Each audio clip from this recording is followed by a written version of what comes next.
We've been focusing on solving percent problems from the previous lessons, and today we're going to look at specific types of percents that we see regularly when shopping, discounts and sales tax. So Kevin buys a leather jacket listed for $190. He receives a 15% discount at the register. What is the new price of the leather jacket? So let's go sentence by sentence. So once again, we can see what the problem is giving us. We know that if Kevin buys a leather jacket listed for $190, what is this price? Well, we know it's the original price, so let's go ahead and annotate that. If he then receives a 15% discount at the register, we know we've talked about discounts as something that's taken away from 100%. And although we can continue to solve it this way, we're going to use this percentage and talk about what happens when we use it in the equation. And then the question is saying, what is the new price of the leather jacket? So we are looking for the part or the new price.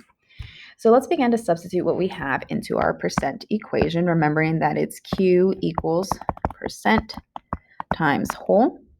We know the part is what is missing. We know the percent is 15%, but with Dr. Pepper, we need to remember to move the decimal point over 2 places to the left, to make it a percent before we place it into our equation. And 190 is our total or the original price. Alrighty, so now we can go ahead and multiply 0.15 times 190, dropping the 0, 13 placeholder. We have 2 numbers behind the decimal point, so we should have 2 numbers behind the decimal point here. So Q equals $28.50. Well, let's go back and think about what the question is saying. We know that 15% is the part that we found. So we actually found the amount of money that is being discounted or taken off of the original price. So 15% of 190 is $28.50. But is that the price of the new jacket? I wish. So that's actually the discount. So what do we have to do with it? Well, we have to subtract it from the original cost of the jacket, which is $190. Minus the $28.50 discount, remembering to borrow. We have 5, 7, 9 minus 8 is 1. I was just counting down. 8 minus 2 is 6, and 1.